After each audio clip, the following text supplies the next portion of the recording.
And with that, the UFC Featherweight Championship is now vacant. Volkanovski is in the... Volk goes to the inside leg kick now, changes the level and goes high. You can take it left and get the right leg. Take it left and get the right leg. As particularly measured here across the first minute.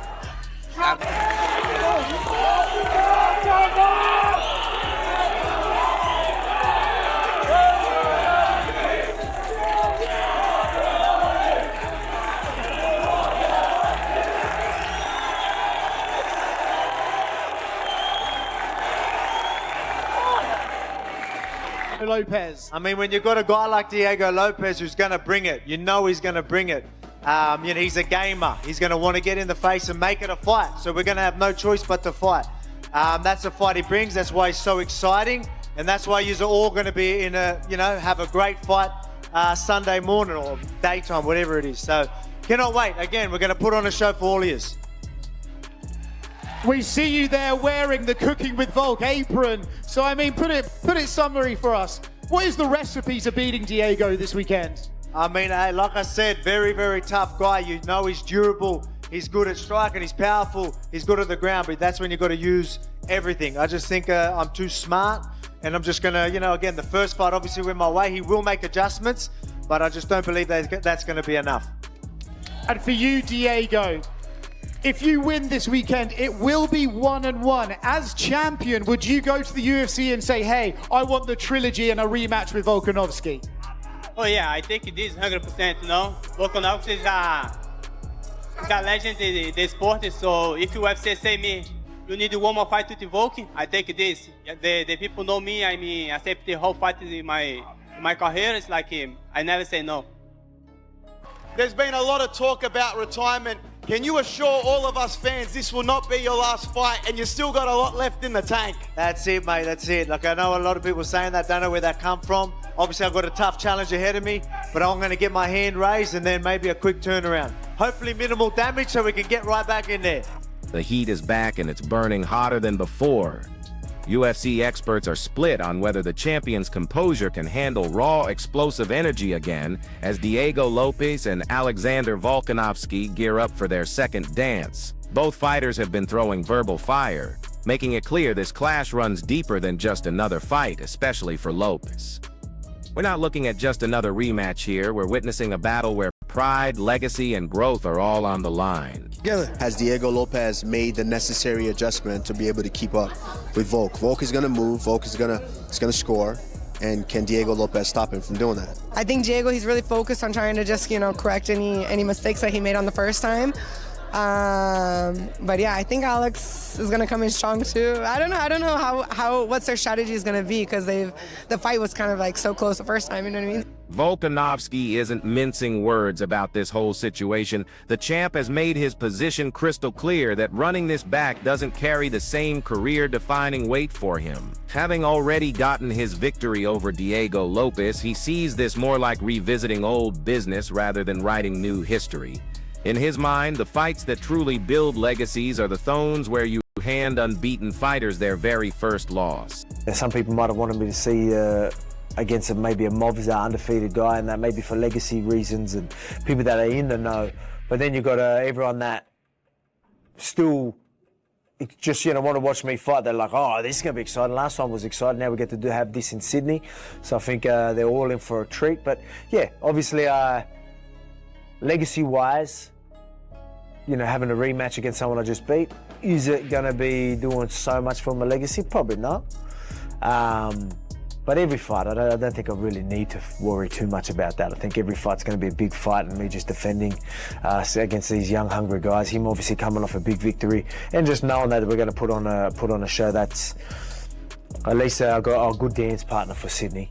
But that doesn't mean I can't still get these guys, and then we talk about legacy. Maybe that's exactly what's next. Coming off a quieter year that required some extra healing time, Volkanovski says his approach this round is all about being smart and avoiding unnecessary punishment. He broke down how the original fight gave him plenty of chances to work with, but there were moments where his guard dropped just enough for Lopes to connect when those shots should have missed completely.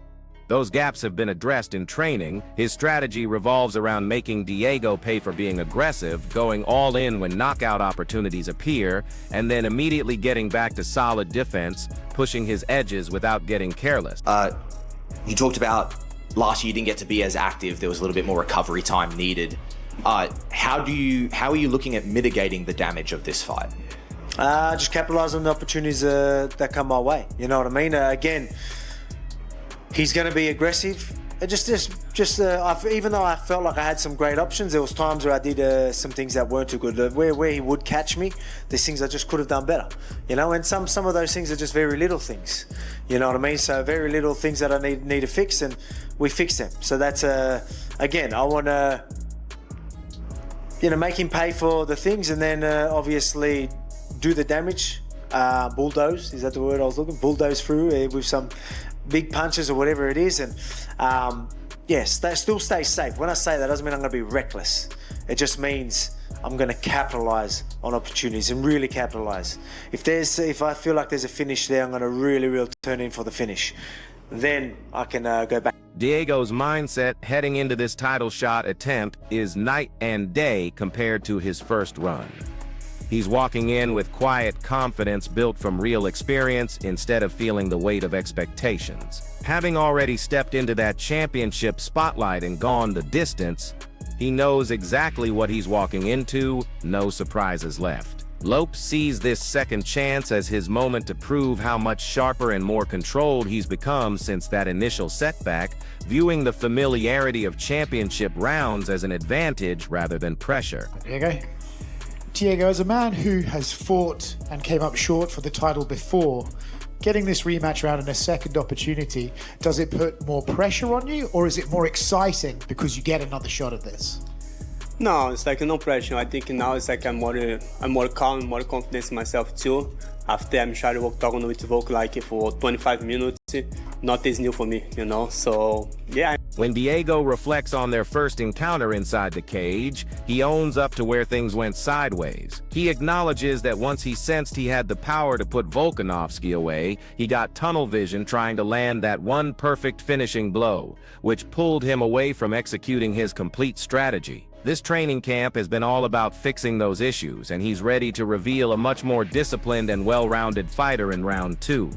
When you look at the first fight that you and Alex had, is there one thing that cost you that fight that he did better, or are there a few things that you think, okay, this one needs to be changed, this one needs to be changed? When you look at that fight, how do you break it down? Oh yeah, it's like I know I make a lot of mistakes in the first fight with Volk. I'm trying only finish here one big hit, you know, one big punch, like more is like after the second round when I'm dropping him, I feel like, okay, I have the power for finishing him. You know, it's like only looking for this, so I forget many things in my game plan. I think I fixed this in the training camp. I fixed many things, so now it's like it's Shifting to outside perspectives, Michael Bisping called their first meeting an extremely close battle that still produced a definitive winner, while emphasizing how much the landscape has shifted since then. Diego's explosive knockout run has restored faith in his abilities, giving him this second opportunity right when people are starting to wonder about Volk's long-term plans. Bisping emphasized that experience works both ways here. Diego needs to stay more active, busier, and be the one starting exchanges, while Volk comes armed with championship fight intelligence and obsessive preparation. Both fighters now understand exactly what went wrong before, and that's precisely what makes this rematch so fascinating. Close fight, but Volkanovski clearly deserved to win that fight. Since then, and you're right, there's been critics out there, but since then, Diego Lopes went out, knocked out Lord John Silver with an incredible spinning elbow, put him to sleep, right? Slowed down the hype train of John Silver, and now he gets another crack. Because, as we mentioned and as we touched on, we don't know how long Volk is going to be around this sport. And listen, Diego Lopes has a chance now to go back in there and right the wrongs. He's got to be more active. He's got to go first. He's got to lead the dance. But one thing we know about Volkanovski is that the man has a ridiculously high fight IQ. He takes this sport so seriously. He's got one of the best teams around him in terms of technical input. So it's on both sides. He's had 25 minutes with Diego Lopes. He'll watch that fight back. Bisping can't stop praising everything about Volk, From his down-to-earth nature and sense of humor to how genuinely he connects with everyone around him. He highlighted the champion's life outside fighting, from his cooking talents to those entertaining videos he shares online, and connected that with his incredible fighting skills. His composure when things get intense, his relentless work ethic, and his ability to evolve after every single fight make him the total package as a champion. Australia couldn't ask for a better ambassador on the world stage, both inside the octagon and out. Just everything about Volkanovski impresses me. I mean, number one, when you speak to the guy, he's one of the best human beings. He's so humble, he's so down to earth, he's got a great sense of humor, he's a man of the people, he's awesome at cooking, he's a great little actor. You see the skits that he does online, like the old man bit, you know, like falling asleep and everything, walking out with a walking stick and whatnot. And then combine that with his fighting ability, his fight IQ, the way he stays calm under pressure, the way that he learns from all performances, the discipline that he has throughout all of his training camps. I mean, the man, you can't get a better champion than Alexander Volkanovski, and Australia could not have a better person to represent them on the world stage than Alexander Volkanovski. Meanwhile, Demetrius Johnson is speaking his mind about what he sees as double standards and how title opportunities get distributed. He's not heated about it, just genuinely confused by the inconsistencies. Looking back at his own championship reign, he remembers when fighters needed to string together long winning streaks before earning another shot. Now he's watching some fighters lose and immediately get thrown back into title fights, often based more on drawing power than actual accomplishments. For him, it comes down to being honest about the process. If popularity is what matters, the UFC should just admit it so everyone knows what the real criteria are. Mad. I just wanted to make sense, right? Like I've been in your shoes before, right? Like I've defended the belt so many times. I see the guy who's next in line. You know, Joseph Benavidez, after I knocked him out, I beat him in, in Toronto. He goes on a 5-fight win streak. He gets the next title shot. John Dodson, I beat him. He goes on a 5-fight win streak. Nowadays, it's like, you fucking lose to the champion. You go get one fight and you come back like, pop. Like, you're already back in a title shot. Right? It's same thing. You know, you look at Peter Yan, he just fought Merab. He took him 3 fucking years. 3 years to get a title shot. Right? It's like, it's almost like, you know, that's what I talk about Dana White privileges. Right? It's like how, like if they want to just say he's way more popular than you guys, he's getting a shot. That's why he's getting a shot. Just way more popular. I don't give a fuck. This man's on a 20-fight win streak. He's way more popular. Come out and say that. That way the fan. MMA Guru isn't sold on this rematch either, feeling like it doesn't add much to Volk's championship story.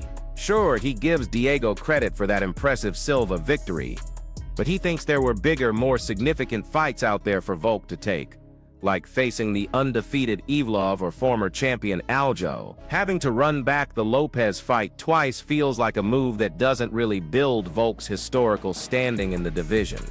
He views this as something driven more by scheduling and convenience than by rying legendary moments. Volkanovski Lopez too. This is disgusting. Diego Lopez beat Gene Silva. Movsar Evloev is there. I know he's been inactive, and people are talking about Lerone Murphy like he didn't just beat fucking Josh Emmett and Aaron Pico. The Murphy one is like, okay, well, we haven't really seen him beat a top 5 guy yet. It's not like he's the Tony Ferguson of the division that people are making him out to be. You got to do one more, and I've been waiting for guys to do one more. But there's been no time for it because of the timing of things. But Evloev? Aljo? Something fresh? Something new? Aljo, former champ? I know he lost to Evloev, but Evloev's right there, the undefeated Dagestani guy for Volk to take on in his last fight. This is Volk's last fight.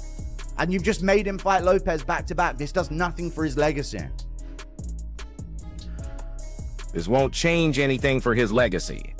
However, Lerone Murphy is heavily backing Volk in this one. While he respects Diego's knockout power and the threat he brings to any fight, he thinks that if you ran this matchup 100 different times, Volk would come out on top almost every single time. Murphy focuses on Volk's ring intelligence and mental toughness, pointing out that Diego's performance against Silva revealed some defensive holes that someone with Volk's skill set would definitely take advantage of. Smart strategy and capitalizing on mistakes make Volk the obvious choice going into their rematch. I see it going the same way, to be honest. Obviously, Diego supposedly hits hard. He's got a puncher's chance. Any MMA fight, we know that it's a very dangerous fight. But I think if they fight 100 times, I think Volkanovski wins 95. That's my opinion. I believe Volkanovski comes out of it. He fights a smart fight again. And bro, if you look at Diego's last fight with Silva, he was getting rocked. Oh yeah, he was getting rocked, bro. He was getting rocked, and I think Volkanovski is a very, very, very smart fighter. And if I watch that fight with Silva, I see so many openings in Diego's defense. So many openings. But Corey Sandhagen is making waves with his prediction. After going back and studying their first fight, he's boldly picking Lopez to shock everyone and pull off the victory. And he's going even further by predicting it ends with a knockout. It's a gutsy call that completely flips what most people expect and brings even more excitement to this rematch. His confidence in Diego has got fans talking and making everyone take another look at just how dangerous Lopez can be when everything clicks. Yeah, I rewatched that fight actually kind of recently. I think Lopez, let's be provocative and say I think Lopez is going to win. Provocative? Yeah. That's what I should have answered when you said, what is... All right. How does he win, though? Let's be more provocative and say knockout. On the contrary, Aljamain Sterling thinks the rematch element works in Diego's favor, especially considering all the damage Volk has absorbed in his recent battles, emphasizing that one perfectly timed shot could change everything. Even with that said, he's personally pulling for Volk, calling him a veteran he respects and pointing to their shared journey through the sport.